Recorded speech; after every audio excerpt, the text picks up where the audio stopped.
Servus, Glück auf und herzlich willkommen zu einem weiteren Ich beantworte eure Kommentare-Video. Ja Leute, diesmal zum Bundesligaspiel gegen den FC Heidenheim. 4:2 gewonnen. Ja, ich bin mal gespannt, ob wie so die Stimmung bei euch ist. Mein Fazit habt ihr ja gehört. Von daher finde ich das immer ganz interessant, eure Kommentare dann zu lesen, in welche Richtung das so ein bisschen geht. Sorry. Gut, auf geht's, ab geht's. FC Bayern Fan Forever. Verdienter Sieg, Kane war wieder Maschine. Wir waren klar dominanter, bis auf die 2 individuellen Fehler. Ja, stimme ich so zu. Tobis Lifestyle.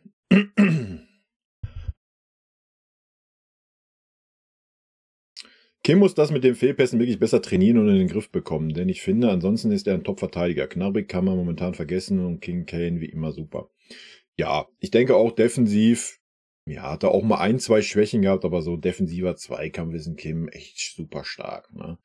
Auch Kopfballstärke, was er auch schon mal hinten rausköpft, ist auch okay.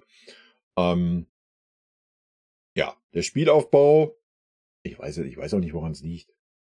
Vielleicht einfach Unsicherheit oder ich habe keine Ahnung. Schwierig zu sagen. Hat er halt von Anfang an schon gehabt, ja. Also es war nicht so, dass man sagt, das hat sich jetzt erst eingeschlichen.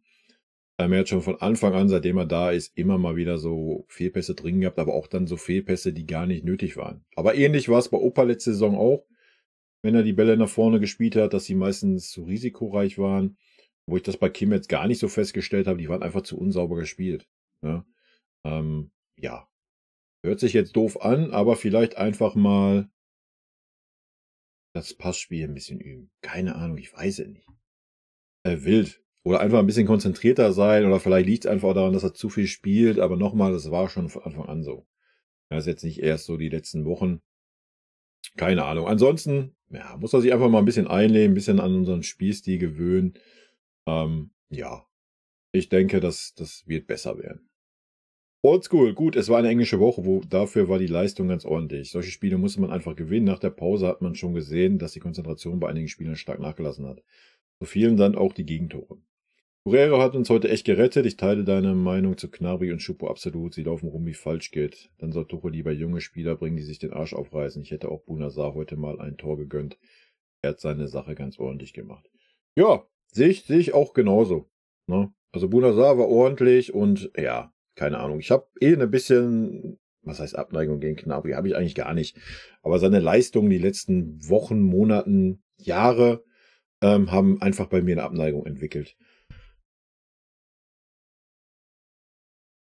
Das heißt, er muss erstmal 5, 6, 7, 8 Spiele am Stück mal gute Leistungen bringen, dann sehe ich den vielleicht auch mal generell wieder ein bisschen positiver, aber das sehe ich auf Meilen leider nicht beim Gnabry aktuell. Und ja, da bin ich auch bei dir, dass man dann auch einfach jüngere Spieler bringen kann.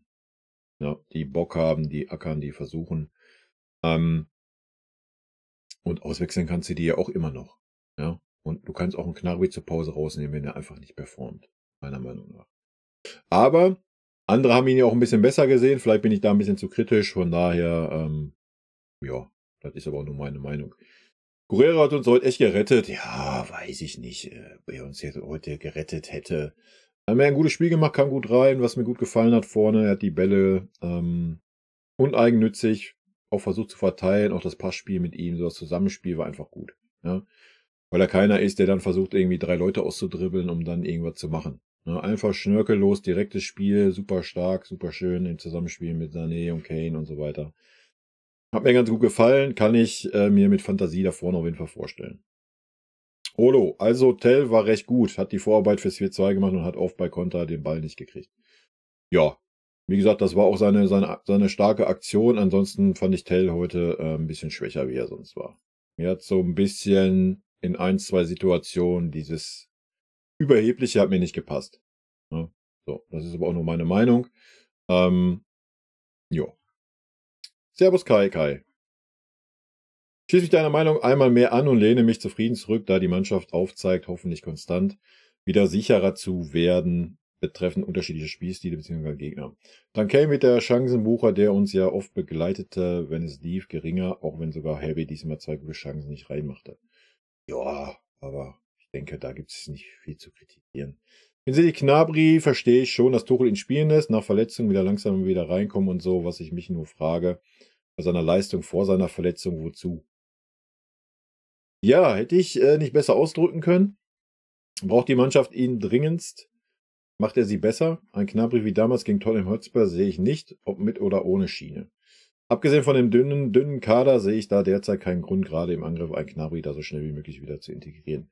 Ja, sehe ich auch nicht, ganz ehrlich nicht. Aber natürlich, wenn ein Gnabry mal wieder Lust hat und an seine Leistungsgrenze kommt und wieder dahin kommt, wo er schon war bei uns, dann ist er natürlich stark und ist eine Verstärkung. Ja.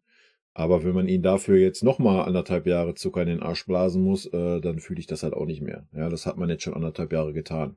Also, ich kann mich nicht daran erinnern, dass Gnabry mal in den letzten 1,5 Jahren irgendwie mal 5, 6, 7 Spiele am Stück gut performt hat. Ja, er hatte mal 2, 3 Phasen, wo er 3 gute Spiele gemacht hat vielleicht.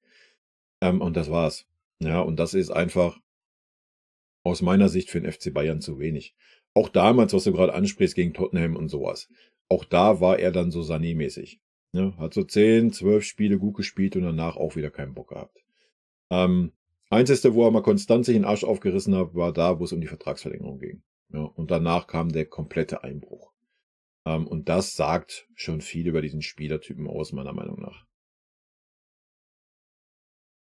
Aber gut, vielleicht stehe ich damit auch alleine. Aber ja, so ist wie ich es halt sehe. Kleines Manko am Spiel, trotz guter Leistung sah man wieder recht gut, wie schnell das geht, dass jede Mannschaft mit Disziplin und Wille zurückkommen kann. Der FCB war gewarnt nach Heidenheim-Sieg gegen den VfB. Oft kommt sowas aber eher wie gegen Saarbrücken. Natürlich war es dennoch eine gute Leistung und ein verdienter Sieg, aber warnenden Finger sollte halt dennoch erhoben bleiben. Ja gut, du kannst ja halt nicht so eine Ballverluste erlauben, einmal wie Schuppo getan hat vorne. Ja gut, wir können jetzt nicht sagen, Schuppo ist schuld an dem Gegentor, aber er hat es nun mal mit eingeleitet. Durch dieses völlig unnötige Ballverlieren da vorne in dieser Zone. Natürlich dann, was danach passiert ist, nicht Schuppos Schuld. Ja. Und dann der individuelle Fehler von Min-Jae. Ja, passiert halt einfach. Ja, haben wir bei Opa letztes Jahr gesehen. Haben wir auch schon von Kimmich gesehen und so weiter. Also, das haben wir einfach drinne. Und nochmal, sind alles Menschen, die machen Fehler und so weiter. Am Ende des Tages, wenn wir 4-2 gewinnen, sollte das jetzt auch nicht so eine übergeordnete Rolle spielen. Klar kann man das kritisieren, kann ihn dann auch schlecht benoten, habe ich ja auch getan. Da muss das Thema aber auch durch sein. Ne? Da muss man das jetzt nicht in den Vordergrund stellen, wenn man ansonsten mannschaftlich wirklich eine gute Leistung gezeigt hat. Nach der psychisch vor allen Dingen, denke ich, doch schwierigen englischen Wochen. Musste sogar etwas schmunzeln, dass Tuchel etwas grinsend im Interview zugab, dass er den Tag über ein schlechtes Gefühl hatte, aber das natürlich nicht der Mannschaft zeigen konnte. Schön, dass er da mit dir wohl übereinstimmt. War doch letztens bei dir genauso beim Spiel gegen den BVB. Ja, bei mir ist das immer so, wenn ich ein schlechtes Gefühl habe, ist immer gut für uns. Wenn ich ein gutes Gefühl habe, ist meistens schlecht für uns. Von daher, besser, wenn ich ein schlechtes Gefühl habe. Casa, dass mein Liebling Pavlovic vom Beginn an spielen durfte, fand ich natürlich super. Dass Gnabry, Tell und Saar kretzig vorgezogen wurde, dass Gnabry, Tell und Saar kretzig vorgezogen wurde, vielleicht war dem Tuchel ein Jungspund schon genug auf dem Platz. Freut mich, dass Guerrero wieder dabei ist, aber Schuppo wieder ein Totalausfall. Daran ändert auch sein Tor nichts. Ja, sehe ich genauso. Hat sogar das Tor zum 1:2 eingeleitet und Heidenheim stärker gemacht, als es hätte sein müssen. Ja. Bis zur Einwechslung lief eigentlich alles relativ souverän, auch wenn es im Zentrum für meinen Geschmack zu viele Fehlpässe gab. Harry, Maschine, Kane, der Typ ist einfach der Wahnsinn. 17 Tore in 11 Ligaspielen. Jetzt schon mehr als der Torschützenkönig der letzten Saison. Ja, das ist schon wild, ne? Vergleicht den Füllkrug. Verrücktes Spiel, unterm Strich wurden wieder zu viele Chancen vergeben. Schade, dass Pavlovic ausgewechselt wurde. Wahrscheinlich nahm Tuchel eben die Unsicherheiten in der zweiten Halbzeit übel. Weiß ich nicht, vielleicht auch einfach. Ja, keine Ahnung, müssen wir den Tuchel fragen, wa? Also, ich habe es ja schon in dem Video gesagt, ich fand Pavlovic auch okay. Das Einzige, was ich zu kritisieren hätte, wäre halt, dass er sich aus meiner Sicht nicht immer so direkt freigelaufen hat oder versucht hat, frei zu laufen. Aber vielleicht ist das auch so abgesprochen, ja, dass dann lieber der Innenverteidiger den Raum nutzt, wenn der Sechser halt den Mann neben sich stehen hat. Dadurch ist natürlich ein Spieler da rausgezogen. Ja, kann halt auch sein, ne? Möchte ich gar nicht so groß kritisieren, das ist nur, was mir aufgefallen war. Ansonsten, ja, bin ich bei dir. dass ein Sahnkretz sich vorgezogen wurde. Ja, ich meine, wenn man die Leistung sieht, kann man das irgendwo dann vielleicht argumentieren, wenn es im Training so die gleiche Leistung war. Wenn es jetzt hinsichtlich in der Zukunft geht, kann man es nicht nachvollziehen. Man sah, der Vertrag läuft aus und der wird auch nicht verlängert werden. So. Von daher wäre es dann vielleicht gar nicht schlecht, so versuchen, so den Jugendspielern dann auch die Spielzeit zu geben, wenn die Möglichkeiten da sind. Aber ja, das Thema brauchen wir nicht wieder aufmachen. Das haben wir die letzten Wochen genug getan. Auch in den Streams immer. Also. Chris, 4:2 ergebnisgerecht. Wir tun uns immer schwer nach so einer intensiven Woche. Wenn dann ein vermeintlich einfacher Gegner kommt, fehlt dann die Konzentration. Das fand ich gar nicht, dass sie heute gefehlt hat. Opa und Minjay waren beide für mich nur halb auf dem Platz, wobei man nicht vergessen darf, dass Minjay, seit er da ist, immer durchspielt. Kommt keine Pause, trotzdem die Patzer muss er abstellen. Dieses Mal Schuppo, letztes Mal war es Müller, die die Bälle verloren haben bei Gegentoren. Dann wird der Verteidiger bestraft und sieht schlecht aus. Nach dem 2:2 hatte ich aber nicht das Gefühl, dass wir nun verlieren. Mannschaftlich noch einmal Gas gegeben und schnell die Tore gemacht. Stimme ich positiv für die Zukunft. Nur so geht es zu einem homogenen Mannschaft. Schuppo war letztes Jahr der Held und wurde immer hochgelobt. Dieses Jahr ist es nun mal Kane und dementsprechend spricht keiner mehr über ihn. Genauso demotiviert spielt er nun in meinen Augen auch. Warum er Gnabry Tell vorzieht, kann ich nicht verstehen. Wenn Tuchel nicht aufpasst, demotiviert das auch die jungen Spieler, die eigentlich gute Leistungen gezeigt haben. Ansonsten mit einer guten Mannschaftsleistung gewonnen. Das zählt und gibt 3 Punkte. Ja, aber auch das Thema haben wir genug ausdiskutiert. Ich sehe das ganz genauso wie du mit Gnabry Tell und sowas und so weiter. Schuppo war es aber gewohnt, zweite Geige zu spielen. Das war schon so bei Levi. Klar, letztes Jahr hat er seine Sache super gemacht, aber dass jetzt ein Kane an vorderster Stelle steht, ist doch logisch, oder? Er kann von Glück reden, dass er überhaupt Spielzeit bekommt zusammen mit Kane. Wenn der jetzt nicht mehr motiviert ist, kann ich nicht nachvollziehen. Das glaube ich auch nicht, dass er nicht motiviert ist, aber keine Ahnung, er kriegt es nicht auf den Platz. So, warum auch immer. Weiß ich nicht. Kann ich nicht beurteilen, davon außen. Er kriegt es auf jeden Fall aus meiner Sicht nicht vernünftig auf den Platz. Mr. Crucifixion. Gutes Spiel vom FCB, bis auf die besagten 10 Minuten in der zweiten Halbzeit. Alexander Pavlovic gutes Spiel gemacht und die Schnittstellen Mittelfeld und Abwehr ansehnlich organisiert. Was war denn aber heute mit Sané los? Sehr eigennützig heute unterwegs und des Öfteren wieder Tell übersehen. Wie passend, dass Kane vorm 4:2 den Ball 25 Meter vom Tor bekommt, welchen Sané wieder einmal vertändelt hatte und sofort das Auge für Tell auf rechts außen hat und Tor Schuppo hast du ja treffend analysiert. Zu Kane kann man nur sagen, ich ziehe meinen Hut. Der war ja teilweise überall unter Diagonalpässe aus der Abwehr, kam da auch noch auf rechts außen an. Ja, wild, ne? Den Diagonalball kann ich auch noch erinnern. Wie so oft individuelle Fehler, die uns unnötig in Nöte bringt. Ja. Nochmal, ich denke, nach so einer Woche mit Dortmund und Galatasaray und dann so Heidenheim, denke ich, ist es auch einfach menschlich, wenn man mal so eine Dinger drin hat. Und solange man das als Mannschaft auffängt und das Ding rumdreht, ist doch alles gut.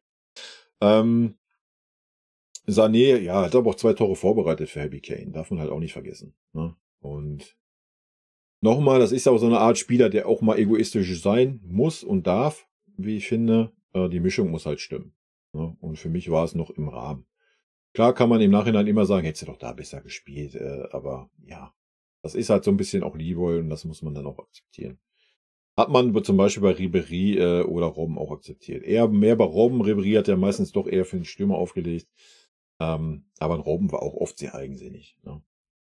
Das gehört einfach dazu, wie ich finde. Triple, im Großen und Ganzen ein gutes Spiel. Müller ist mir ein Tick zu früh ausgewechselt worden. Wenn Guerrero fit bleibt, werden wir noch eine Menge Spaß an ihm haben. Hört man ja an dem, wie Tuchel seine Spielweise in der PK nach Spiel definiert. Ja, ich denke auch, dass er uns da sehr gut tun wird. Der Guerrero. Müller, für mich wurde er nicht so früh ausgewechselt. Müller war halt, ja, Müller tut sich schwer im Moment, was aber auch verständlich ist, wenn du so wenig Spielzeit hast. Ne? Die letzten Spiele hat er irgendwie 3 Minuten gekriegt oder sowas. Das ist natürlich auch kein Anspruch für Müller und da kannst du natürlich auch nicht sagen, ja, der Müller ist voll im Saft und so weiter. Das darf man halt alles auch nicht außer Acht lassen. Ne?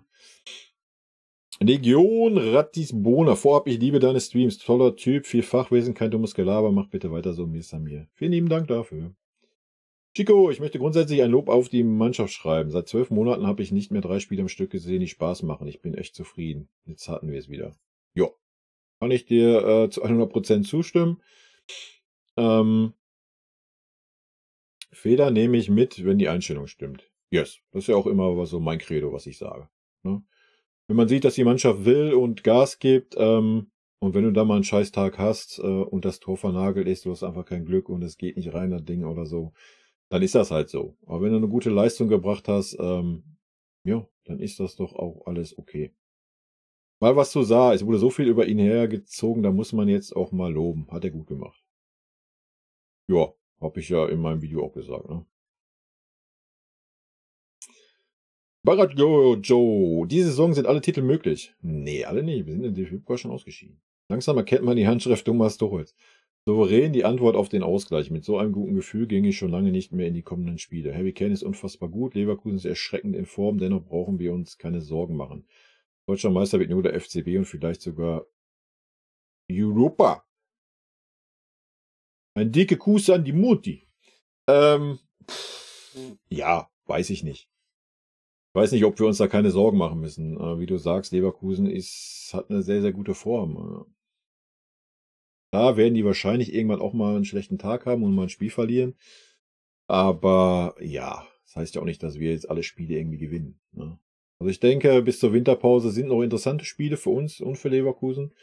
Danach kann man dann vielleicht schon eine Tendenz sehen. In welche Richtung, ist aktuell noch schwer zu sagen, ja. Klar, die letzten 3 Spiele von unserer Seite waren jetzt gut, meiner Meinung nach. Ähm, Man darf aber auch nicht außer Acht lassen, dass die 13 Spiele vorher nicht gut waren, ne? Von daher wollen wir hoffen, dass der Trend anhält, dann sind wir auf einem sehr guten Weg, stimme ich dir zu. Aber es kann natürlich genauso passieren, dass wir rückfällig werden, ne?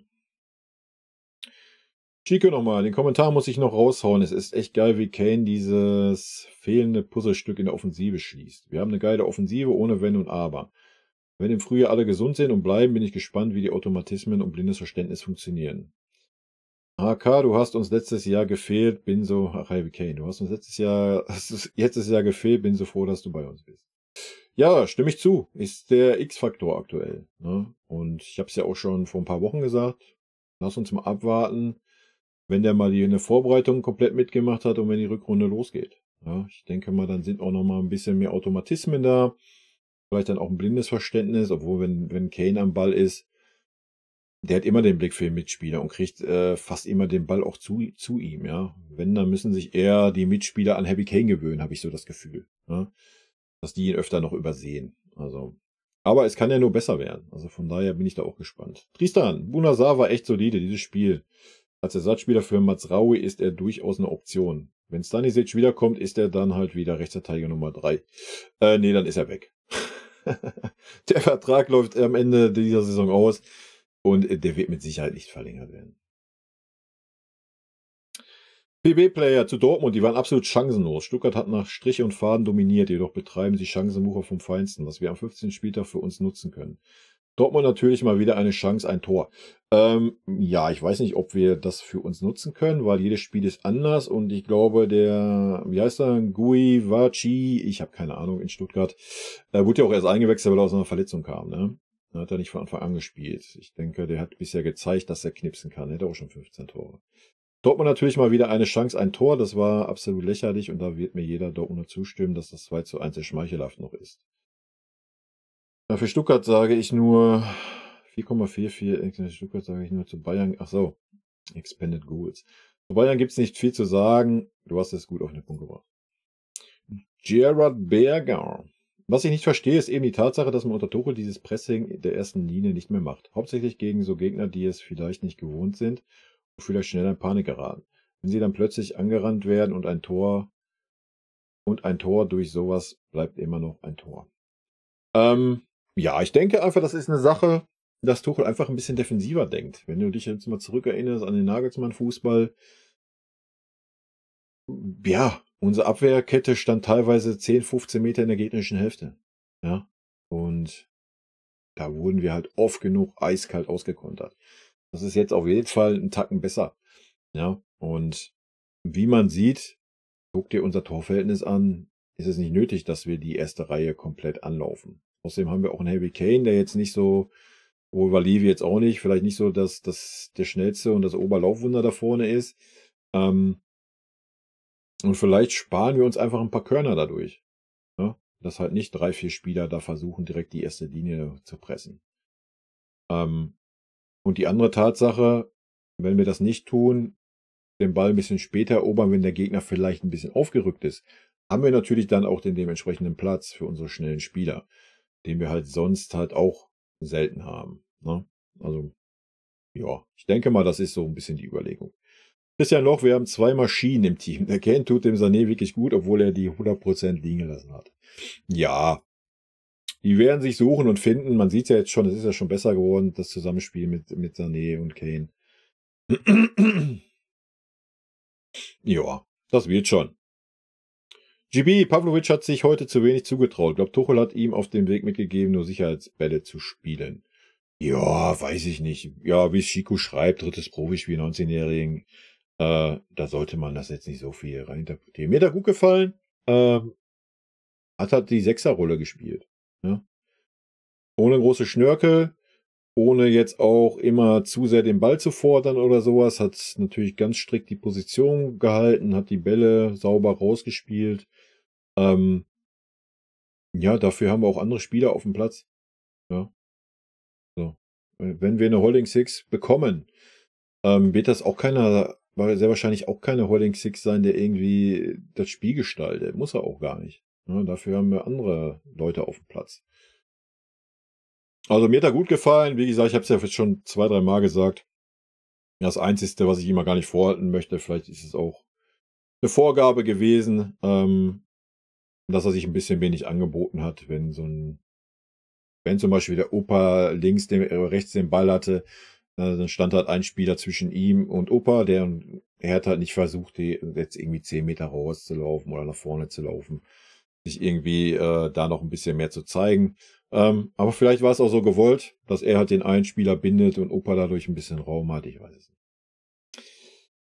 Talkie Bayern. Die Spieler sind teilweise überspielt, wenn man das mal so benennen möchte. Und das geht dann zulasten der Konzentration. Die individuelle Klasse der Bayern hat einen eigentlich nie gefährdeten Sieg auch zu einem werden lassen. Gratulation für diesen Dreier und die für eventuell 64 nur ungefähr Ballenspitze vor der Länderspielpause. Total unnötig in dieser Saisonphase aus meiner Sicht. Gratulation für diese Dreier und für die eventuell 64 angeführte Tabellenspitze vor der Länderspielpause. Ach so, die Länderspielpause ist total unnötig. Ja, bin ich bei dir.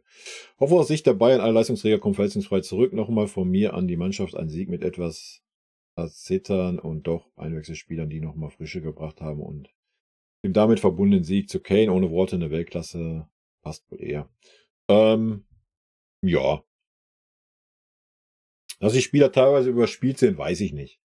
Bei Minjay kommt es einem so ein bisschen vor, ja. Weiß ich nicht, inwieweit der das gewohnt ist. Aber ansonsten finde ich das immer schwierig beim Bayern, wenn man sich da hinstellt und dann davon redet, dass die Spieler überspielt sind. Weil 90% der Spieler, die bei Bayern spielen, haben das jedes Jahr und kennen das und müssen damit umgehen können, meiner Meinung nach. Gerhard Berger, wir sind immer besser, wenn wir gegen starke Gegner spielen. Das war schon immer so. Ja, das ist. Naja, wenn wir jetzt Bochum, Darmstadt nehmen, weiß ich nicht, ob wir dann jetzt unbedingt besser gegen starke Gegner waren. Ja, aber gegen Dortmund war auch okay. Ja. Ja, aber in der Regel ist das so. Wir sind dann einfach motivierter auf den Punkt. Wir sind konzentrierter einfach, ne? Da gebe ich dir schon recht. Mir ist Samir, normal muss Bayern zur Pause klar mit 3-0 führen, denn Heavy schickt Leroy auf die Reise und dieser läuft fast allein auf den Heidenheimer Keeper zu, den muss Leroy machen. Schupo darf diese Fehler in Offensive niemals passieren. Bei Kim habe ich vollstes Verständnis. Der Junge spielt seit Wochen jedes Spiel bis zu Ende. Und dass Kim auch mal müde wird und vielleicht eine Unkonzentriertheit drin hat, das ist ihm niemand böse.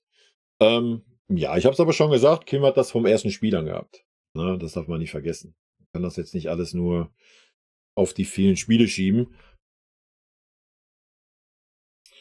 Ja, wobei ich weiß nicht, ich denke mal, wo hat er vor Inter oder was, wo kam er her? Die haben ja auch international gespielt, da wird er auch eine Menge Spiele gehabt haben. Er sollte das auch gewohnt sein, alle 3 Tage zu spielen. Aber klar, ich gehe damit, so von wegen Neuzugang, Eingewöhnung, hin und her, alles gut. Aber kritisieren muss man das dann schon, ne? Der Unglücksrabe war beim 2:2 zweimal unglücklich beteiligt. Erstens der Fehlpass zum Gegner und dann fälscht Kim diesen Schuss noch unabhängig mal neu ab. Wenn Kim wegbleibt, hat Manuel diesen Schuss 100%. Das Beste war die PK und Herr Frank Schmidt. Sagt Herr Schmidt wirklich zum Ende der PK mit ein wenig mehr Glück, wäre heute auch mehr möglich gewesen. Mag diesen Trainer, aber da sieht man mal, was diese Typen für eine Wahrnehmung haben. Das erste Glück für Heidenheim heute war, dass bei Bayern die Personalsituation so krass angespannt war, dass Bayern heute mit 4 Spieler spielte, die keine Stammspieler sind und das auf wichtigen Positionen. Unser Top 11 hätte Bayern Heidenheim heute genauso aus dem Stadion geschossen wie vor 2 Wochen Darmstadt. 100%. Und dass dieser Vize-Heimsieg heute mehr verdient war. Da gibt es keine zwei Meinungen, da muss man sich nur die Spieldaten ansehen. Ich weiß genau, auf was Frank Schmidt eigentlich raus wollte. Er meinte, gegen Dortmund ist Heidenheim auch nochmal zurückgekommen, aber da gibt es ein Riesen-Aber.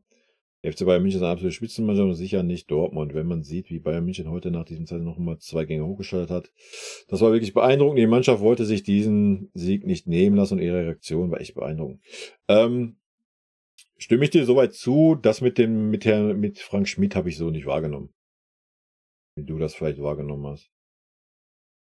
Ich habe das nicht so wahrgenommen, als wenn er sich jetzt dahingestellt hat und gesagt hätte, mit ein bisschen Glück wäre hier mehr drin gewesen.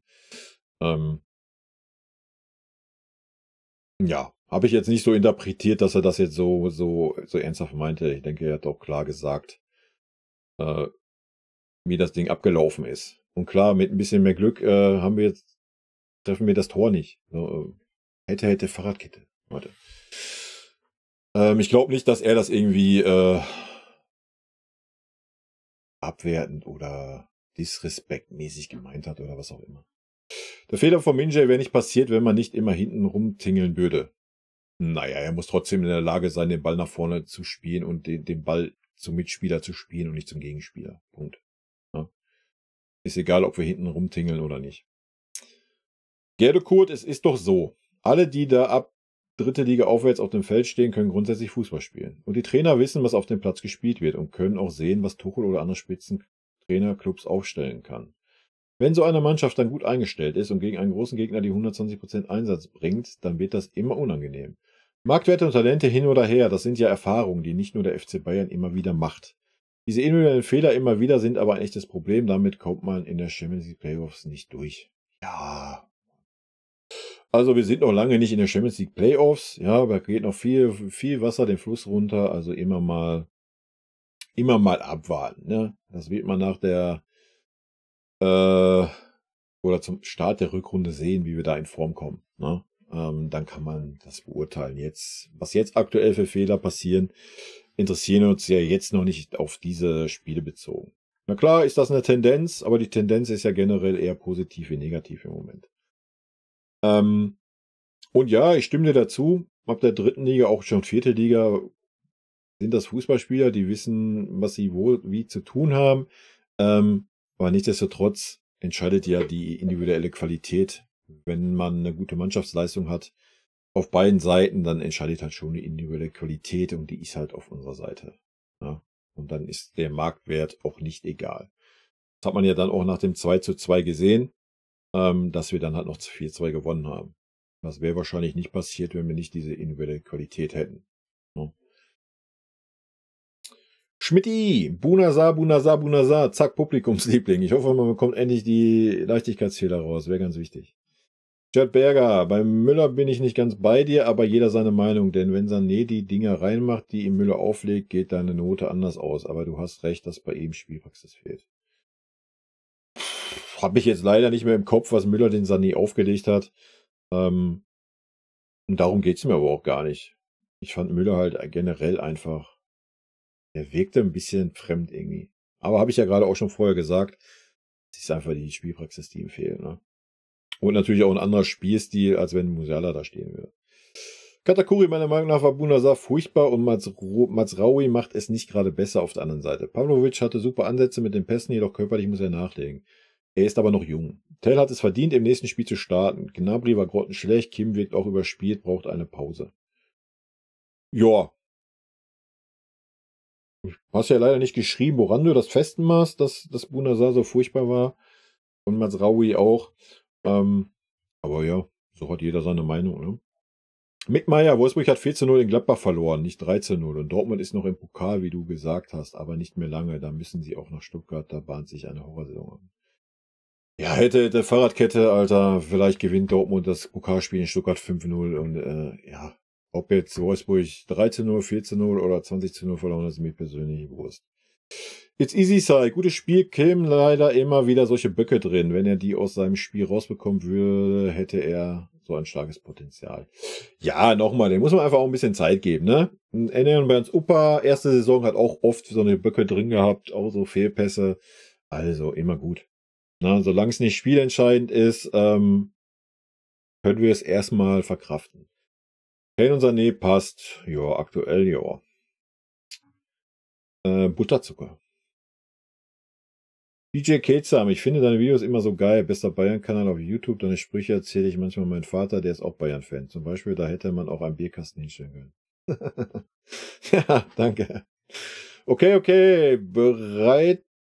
Bereitete ein Tor vor und macht das letzte Tor. Was ein Ausfall. Ja, das kannst du ja für dich gerne so sehen, wie du das magst. Ich sehe das halt anders. Chico war ein geiles Spiel, nur die Minjay-Szene hat mich richtig aufgeregt. Ja, haben wir ja schon ausgiebig. Sehr gut. Viele Kommentare in der Diskussion, wo ich mich nicht einklinke. Habe ich ja gerade schon was zu gesagt. What's up? Sehe das alles genauso und durch solche Fehler werden wir die Champions League vergeigen. Aber man hat gesehen, dass Minjay eine Pause braucht. Er hat alle Spiele gespielt und leider passieren ihm öfter solche Pässe. Er braucht eine Pause, Punkt. Ohne Harry Kane wären wir in der Tabelle jetzt etwa auf dem 10. Platz. Ja, weiß ich auch nicht. Man darf ja immer nicht vergessen, dass dann noch jemand anders da gespielt hätte. Ja, es ist ja nicht so, dass wir da mit 10 Mann gespielt hätten. Ja, jemand anders hätte mit Sicherheit keine 17 Tore gemacht und auch nicht diese Tore alle vorbereitet und die Chancen kreiert, die auch so ein Harry Kane kreiert. Schon logisch, aber das so pauschal zu sagen, fühle ich auch nicht. Gerald Berger, letztes Jahr haben wir solche Spiele nicht mehr gedreht. Das ist vollkommen richtig. Da wären wir wahrscheinlich untergegangen, hätten das Spiel noch verloren. Andreas Wagner, aufgrund dieser individuellen Fehler werden wir leider in der Champions League spätestens im Viertelfinale rausfliegen. Leider, da bringen leider auch heavy viele Tore nichts. Das sehe ich noch nicht so. Habe ich ja gerade schon gesagt, erstmal muss da erstmal noch die Winterpause rumgehen. Vielleicht ist dann auch wieder ein De Ligt dabei, was heißt vielleicht, sehr wahrscheinlich. Vielleicht stabilisiert sich aber auch ein Minjay noch. Und selbst wenn wir vorne 5 schießen und kriegen hinten 4, ja, dann ist das dann vielleicht ärgerlich, aber am Ende des Tages dann auch drauf geschissen. Ne? Aber es gibt keine Auswärtstorregel mehr, also von daher fühle ich diese Aussage nicht wirklich. Ja, wenn du das heute Spiel dann als Beispiel nimmst, ja, wir haben noch 4-2 gewonnen an 0-2. Also, wenn wir das in der Champions League auch tun, ist doch alles tutti. So only one, also diese Passsicherheit wie 1 unter Guardiola oder Flick ist vorbei. Aktuell ist es eher ein Spiel mit dem Feuer hinten rumzuspielen. Ja, weiß ich nicht, ob wir jetzt unter Flick auch diese Passsicherheit haben, habe ich gar nicht mehr so im Kopf. Ja gut, ich lese gerade hier, da hatten wir 44 Gegentore, also von daher.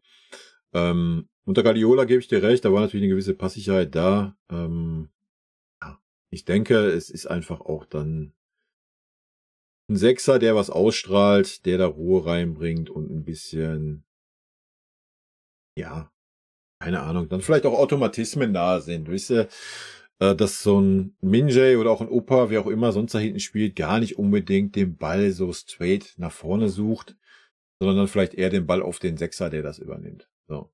Obwohl ich vom modernen Innenverteidiger schon verlange, dass er den Ball geradeaus zum Mitspieler bringen kann. Ja, also. Der Name hatte ich gesagt, naja. Frank Lampard, Herr Tuchel muss wissen, was er macht. Hatte leider als Trainer und Abteilungsleiter nie das Problem. Es war jeder das Problem, der Präsident. Gruß. Frank. Hatte leider als Trainer und Abteilungsleiter nie das Problem. Es war jeder das Problem, der Präsident. Ach, du meinst, bei Tuchel war immer das Problem die Präsidenten, oder? Ich bin gerade verwirrt. Sorry. Ja, Berger, wir haben eben das 3. Tor nicht gemacht. Und nach diesem Spiel wird es leider nicht einfacher. Jeder Gegner hat es jetzt kapiert, dass man was holen kann in München. Sogar wenn man mit 2 Toren hinten liegt. Ach, das glaube ich nicht. Das glaube ich nicht. Man darf immer nicht vergessen, dass das Spiel nach Dortmund und Galatasaray war super intensiv war und nach der Pokalpleite und so weiter. Ich glaube nicht, dass der nächste Gegner, der nach München kommt, so jetzt denkt so, oh ja, wir können jetzt egal, Leute, wenn wir mit 2 Toren hinten liegen, können wir immer noch gewinnen. Also, wir haben das Spiel nicht verloren. Ja, es stand mal 2-2, wir haben 4-2 gewonnen. Also, ich denke, das ist halt auch ein Zeichen. Südkurve München sind wir stehen immer zu dir, folgen dir rund um die Welt, scheiß aufs Geld. Südkurve München sind wir stehen immer zu dir, folgen dir rund um die Welt, scheiß aufs Geld. Mir ist an mir. Von Hobby. Schuppo war ein kompletter Totalausfall in dem Spiel. Gefühlt hatte man jedes Mal, wenn er den Ball hatte, Bammel. Leimer fand ich sehr stark heute, mindestens 2 oder sogar besser. Chris, Kim, not what I expected at the beginning of the season. The best defender in the Italian League? I don't see it. The K-Machine saved the day. Ja, zu Minje habe ich ja schon viel erzählt. Wir müssen ihm einfach mal ein bisschen Zeit geben. Ja, ich denke, nochmal, wenn die Rückrunde startet, 2, 3 Spiele in der Rückrunde, dann können wir uns ein Urteil bilden, denke ich. Wenn er dann immer noch so diese katastrophalen Pässe drin hat in seinem Spiel, ja, dann sollte man ernsthaft darüber nachdenken, ihn dann vielleicht nicht mehr wirklich aufzustellen. Ja, aktuell haben wir aber auch einfach keine Alternative, das muss man fairerweise auch sagen. Und The Kane Machine saves the day, yeah, that's true. Ja. Christian Beck at Biesenkamp. Okay. Ich weiß nicht, verstehe leider nicht ganz, was du meinst, aber ich versuche mal mir das zusammenzubasteln. Ich glaube, dass du sagen wolltest, dass du es nicht nachvollziehen kannst, warum der FCB erst nur eine Halbzeit schafft, gut zu spielen und dass dich das richtig nervt, richtig? Okay, da bin ich raus. GB, das war dasselbe Spiel wie gegen Saarbrücken, nur mit dem Unterschied, dass ein Heavy K mitgespielt hat. Nee, geh ich nicht mit. Sorry. GB, kann ich nicht mitgehen. Also ich fand, wir waren viel, viel engagierter, couragierter, mal abgesehen von einem oder anderen Spieler. In Saarbrücken war die ganze Mannschaft einfach schwach. Ja, da war wenig Courage und Wollen. So in der ersten Halbzeit, da war so, ja, komm, wir gucken mal, was so geht heute. Das habe ich jetzt so nicht gefühlt. Christian Loch, Kane war der Erste, der gepusht hat nach dem 2:2. Ja, er hat aufgemuntert, schon klar, aber Conny Leimer hat dann richtig Vollgas gegeben. Ne? Dann dürfen wir den Conny da auch nicht absprechen. Der ist da echt vorangegangen nach dem 2:2. Zado Ruppert, vorne Hui, hinten Pfui, wie eigentlich immer. Das war, dass man ein Spiel, was man so souverän führt, dann mal eben in 5 Minuten wieder auf spannend macht durch so einfache Fehler, verstehe ich nicht. Gegen einen besseren Gegner wäre es nach 2:2 schon wieder verdammt schwer geworden. Du brauchst wirklich eine komplette neue Viererkette. Mit der Abwehr gewinnst du die nächsten 5 Jahre keine Champions League, alles keine Weltklasse-Verteidiger, aber wenn Davis im Sommer geht, gute Nacht. Ja, sehe ich komplett anders. Wenn Davis im Sommer geht, hat das aktuell keine Auswirkungen. Der ist so schwach diese Saison bisher. Da wirst du mit Sicherheit auch Ersatz finden. Was war das andere? Keine Weltklasse-Verteidiger. Ja, von Weltklasse muss immer jeder für sich definieren. Da halte ich eh nichts von. Wir haben gute Verteidiger. Haben wir gesehen, Opa war halt einfach down. Ja, nach der Verletzung, das war einfach too much. Und Minje, ja, da stimme ich dir zu, ist noch sehr wackelig, aber das Thema haben wir auch durchgehabt. Aber jeden so seine Meinung, ne? Erakan, hi, also ich möchte mal den Fehler von Kim und die vergebenen Chancen von Kane in Verhältnis bringen. Wenn Kane eine Großchance vergibt, sind wir alle nicht so kritisch, wie wenn Kim einen Fehler hinten macht. Natürlich wird ein Fehler von einem Verteidiger fast immer bestraft und führt fast immer zu einem Tor. Aber es ist in meinen Augen genauso spielentscheidend, wenn ein Stürmer eine Großchance nicht verwandelt. Ich denke, dass Kim so viele Chancen vom Gegner vereitelt hat, dass man ihn nicht mit einem 5 bewerten kann. Sicher habe ich mich über das Gegentor auch geärgert, aber im Großen und Ganzen sehe ich, dass er der einzige Innenverteidiger ist, der bis jetzt alle Spiele gemacht hat und wir bis jetzt nur 9 Gegentor kassiert haben. Zeigt mir, dass er nicht so schlecht sein kann. Ja, ich weiß, du werdest immer nur dieses eine Spiel, aber wir sollten trotzdem nicht das große Ganze aus den Augen verlieren. Er gibt immer 100% für die Mannschaft. Ich hätte ihm für dieses Spiel eine 3 gegeben. Ja, hätte er den Fehler nicht gemacht, wäre ich mit der 3 mitgegangen. Ja, und ich habe die letzten Spiele, diese individuellen Fehler, die nicht zu Toren geführt haben, die ähnlich waren wie diese Dinge, ja, seine Fehlpässe, habe ich immer so ein bisschen außen vor gelassen, eben genau aus diesen Gründen, die du sagst. Das jetzt aber direkt zum Tor geführt hat, ja, gab es jetzt auch mal die knallharte Note. Jock, dass Schuppo das Tor gemacht hat, hast du aber schon bemerkt. Ja, habe ich bemerkt und trotzdem war er für mich unterirdisch. Habe ich aber auch so in dem Video kommuniziert. Vielleicht hast du das Video nicht ganz angehört, weiß ich nicht, oder hast nicht zugehört. I don't know, ich habe das sogar explizit gesagt. Ja, ich weiß, dass Schuppo das Tor gemacht hat, das ändert für mich nichts. Guter Zucker, ein Spieler, der 100 Millionen kostet, ist ja nicht 100 Mal so gut wie ein Spieler, der 1 Million kostet. Jedenfalls läuft er nicht 100 Mal schneller oder mehr. Daher passiert so etwas wie in Saarbrücken. Wenn man nur 80% Leistung gezeigt wird, gewinnt der Drittligist. Ja, das ist richtig. Jad Berger, warum nicht Koman bringen anstatt Schuppo? Es ist ja Länderspielpause, da braucht man die Spieler nicht zu schonen fürs nächste Bundesligaspiel. Da gilt es zuerst der Verein. Ich weiß es nicht. Vielleicht war Roman irgendwie angeschlagen oder so. Kannst du dir nicht sagen. So.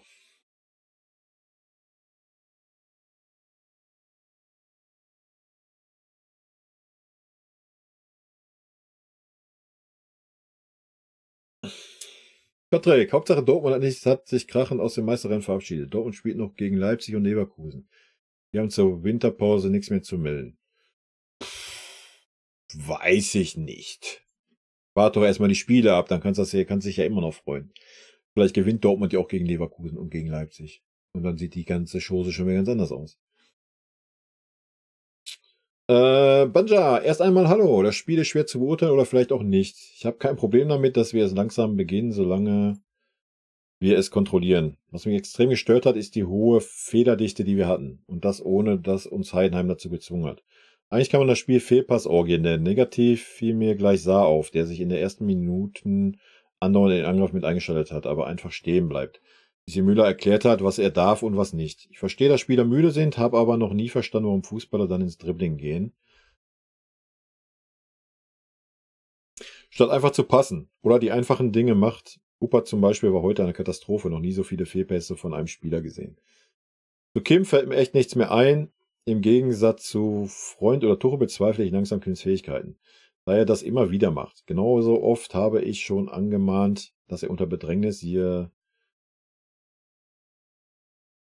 Champions, hier CK 90 Minuten. Ich habe keine Ahnung, was du mit CK meinst, vielleicht habe ich gerade einen Knoten im Kopf. Siehe 90 Minuten Davis anspielt. Ach, dass er Davis anspielt, der zugelaufen wird und ihm den Ball zurückspielt. Kim nicht mal einen Blick auf die andere Seite macht, geschweige sich aufdreht und aus der vollen Seite geht. Nein, er gibt Davis wieder den Ball, das nervt mich extrem und hat nichts mit Kraftmangel zu tun, das macht er von Tag 1. Zu Spiel kann ich nur sagen, ja, dominiert, aber zu fahrig, zu fehlerhaft. Was andersherum positiv ist, wir drehen das Spiel und zwar nicht hektisch oder durch Glück. Wir spielen es aus und gewinnen verdient und klar. Heute war niemand überragend mit Abstrichen Kane. Ach, was ich extrem schade fand, die Aktion von Kane, diesen Traumpass auf Sané spielt und er ihn nicht macht. Das wäre ein Megator. Wie gesagt, dass man mal mit angezogenem Handbremse spielt, ist okay. Dass man Chancen liegen lässt, passiert auch mal. Selbst, dass wir dumme Gegentreffer bekommen. Aber was gar nicht geht, dass wir ohne Druck so viele Fehler machen. Und gerade Kim muss sich doch langsam dumm vorkommen. Aber wir haben wieder 3 Punkte und gut ist. Ja, nochmal, aktuell gibt's keine Alternative. Ne? Durch die Verletzung und ja, ich habe es ja zu Kim, habe ich jetzt schon genug gesagt. Ich will mich nur wiederholen. So, dein Video gesehen, die Szene mit Kane, wo er den Ball verliert. Meiner war eigentlich positiv, weil er sofort nach hinten gelaufen ist und versucht hat, seinen Fehler gut zu machen. Er war da am eigenen Strafraum. Kim sehen wir wo gleich. Zu Schupo wollte ich nichts sagen. In meiner Überlegung habe ich ihn schon nach Arabien verkauft. Und man holt einen anderen Neuner, wenn Tell nicht reicht. Keine Ahnung, was mit Schupo ist. Er komplett überfordert, macht keinen Ball fest, spielt Chancen heraus, wenn man ihn mit dem letzten Jahr vergleicht. Das ist extrem erschreckend. Das Einzige, sein Tor war wirklich gut. Ach, Stuttgart hat Dortmund komplett auseinandergenommen. Das Ergebnis ist pures Glück. Ja. Ja, dein Name hatte ich gesagt. Snackmonster. Ja. Der Müller-Daumen. Moin, Kimmich war gut heute. Ja, wieder ein böser Kommentar. Legion nochmal. Sané ignoriert den Tell zu 100%. Ja. Was soll ich dir sagen? Was soll ich dir sagen? War bei Kane genauso. Da hat er es mittlerweile ein bisschen drin gekriegt, wie es Gerard schreibt. Ja. Eukal hat mir Highlights angesehen. Beide Tore blockt Kim und der Ball, der sonst nie angekommen wäre, kommt an. Beziehungsweise fliegt ein neuer vorbei ins Tor. Jo. Gerard Berger, wenn man bedenkt, dass letztes Jahr ein Füllkrug mit 16 Buden bester Torschütze der Liga wurde, dann sieht man, dass ein richtiger Neuner in einer guten Mannschaft fehlte. So wie bei den Bayern. Jo. Kim macht mir echt Sorgen. Ja. Ja, genau. Gerd Berger, was habe ich gesagt? Unter 100 reicht es nicht. Dortmund hat es auf diese Weise verspielt. Die waren auch mit 2 Tore vorn. Auf der anderen Seite zahlen oder fehlen am Ende der Saison eben diese Punkte. Ja, aber ist doch gut. Wir haben es doch am Ende gewonnen. Gunnar Koch. Wenn ich nicht im Stadion bin, schaue ich unser Spiel auf Sky. Kann mal jemand was zu dieser Bildregie sagen? Ich sehe ständig nur Großaufnahmen und bei jedem Konter nur die Unterschenkel des Spielers von hinten. Manche Spielszenen sieht man gar nicht, weil die Kamera 20 Sekunden lang den Trainer oder die Zuschauer anzeigt oder weil man gerade wieder mal auf die dämliche Hintertornetzkamera geschalten hat. Das nervt total. Was denkt ihr darüber? Ja, es war schon teilweise, war es echt schlimm. Gebe ich dir recht. Christian Loch, BVB hat unterirdisch gespielt, Kai, und jetzt haben sie Gladbach und Leverkusen. Das geht schief. Ja, wie gesagt, das ist mir, Olli, mir ist das Wurst, was Dortmund macht. Na, ich habe halt nur das Ergebnis gesehen, habe mir die Statistiken angeguckt und dachte mir, ui. Aber am Ende des Tages. Jock, also, wer erwartet hat, dass sich die Abwehr nach der Rückkehr von Neuer stabilisiert und sicherer wird, der sieht sich getäuscht. Nahezu in jedem Spiel passiert der gleiche Fehler. Ergebnis, eine rote Karte und 2 Gegentore. Bisher ist der neue Effekt gleich 0. Wenn man es auf die Zahlen runterbricht, kann man das vielleicht so sehen. Ich denke einfach, jetzt muss man auch mal alles ein bisschen Zeit geben. Ein Rückfall in alte Zeiten? Was? Chibi. Christian nochmal. Schubo geht im Winter nach Saudi, hat schon Angebote, verdient nochmal gut und wir sind nicht traurig und bekommen noch eine Mille. Alles gut. Wegen mir kann das so passieren. Bernd Biesenkamp, ich frage mich, dass man nur eine Halbzeit spielen mit Kotzen ist langsam. Nochmal. Ich frage mich, dass man nur eine. Ach so, das war auch, was der Dingens vorhin meinte. Herr Bernd, ich denke auch, er wird meinen, dass wir nur eine Halbzeit gut spielen. Alles gut. Ich fand jetzt die zweite Halbzeit dann nicht so schlecht, wenn du das darauf beziehst. Wir hatten schlechte 10 Minuten, ja. Bisschen Unkonzentriertheit und sowas, aber nochmal. Wir haben mannschaftlich gut gespielt, der eine hat für den anderen gearbeitet. Wir haben danach nochmal Vollgas gegeben nach dem Ausgleich. Das stimmt mich alles positiv und nochmal nach so einer schwierigen Woche mit der Niederlage in Saarbrücken, dem Spiel in Dortmund, das Heimspiel gegen Galatasaray, muss man dann auch einfach mal so ein 4-2 gegen Heidenheim annehmen. Und nochmal, so schlecht war es aus meiner Sicht jetzt nicht. Jetzt haben wir erstmal Pause und dann starten wir, glaube ich, in Köln rein, wenn mich nicht alles täuscht. Ich gucke nochmal eben. Ja, wir starten dann in Köln wieder rein. Und dann haben wir sehr interessante Spiele, ne? Gegen Kopenhagen, zu Hause gegen Union. Union hat den Trainer getauscht, mal abwarten. Dann in Frankfurt bei Manchester United, zu Hause gegen Stuttgart und dann in Wolfsburg. Das werden auch sehr interessante Spiele werden. Ich freue mich drauf. Rot-weiße Grüße gehen raus. Bis dann. Tschüssi.